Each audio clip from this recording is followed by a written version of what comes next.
I had never heard of this dinosaur before, but it's blowing my mind. As a quick modern baseline, the Eurasian eagle owl is one of the largest owls. It can grow 2.5 feet long with a 6-foot wingspan. In other words, large predatory bird. Which is why, when I scrolled down on the Wikipedia page for Ornomegalonyx, my mouth literally fell open when I saw this. No, that's not...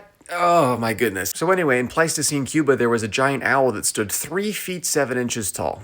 That is absolutely wild. And you're probably wondering if it could fly. That's a great question. If you happen to already be the particular kind of nerd to know some bird anatomy, you might be able to look at these images of its sternum and go, oh, yeah, no, probably not. Because one of the weirdest and most noticeable features of modern flying bird skeletons is what on earth is going on with this giant blade sticking right out of the middle of their chests.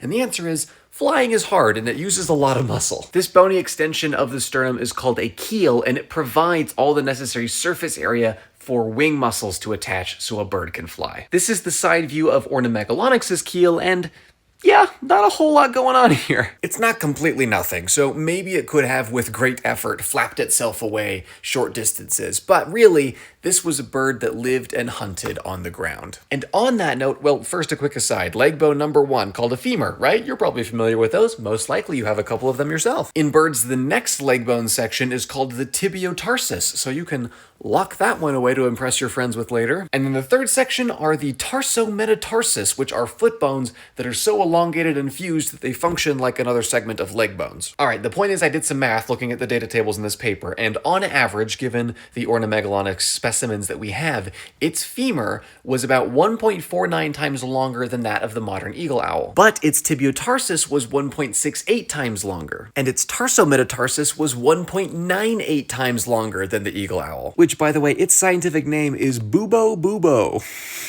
which I think is my new favorite genus and species name for anything ever. But anyway, considering how the giant Cuban owl's keel shows that it was definitely not doing a whole lot of flying, those numbers do not surprise me because they suggest to me that Ornomegalonyx was a much better runner than Bubo bubo. Animals that are specialized for running, in other words, cursorial animals, all tend to have some basic anatomical features in common, and probably the most extreme example that I know is an ostrich. Look at how short but really beefy its femur is compared to super long tibiotarsus and tarsometatarsus.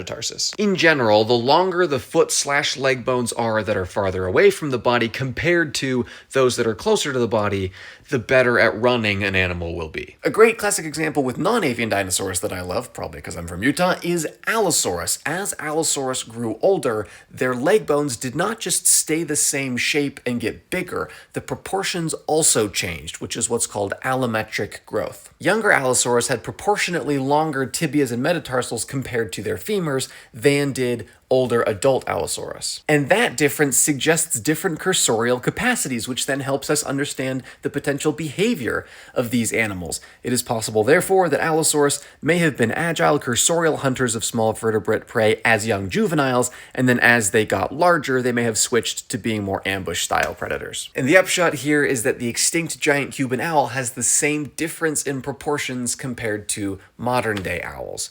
Ornomegalonyx was an owl that hunted and caught its prey by running around on the ground. It's no wonder that when its fossils were first found, they were thought to be of a forest rockid, a terror bird. And to finish, I just have to read you the last little paragraph written about this animal in one of the OG papers describing it in the 70s. So here we go. Ornomegalonyx had to have been the scourge and terror of most of the larger mammals of the Pleistocene of Cuba, and the claws and mandibles of this bird would have constituted a terrible combination of superior destructive power. Okay, wow. Honestly, not sure it really adds anything scientifically to the paper, so probably didn't have to be there.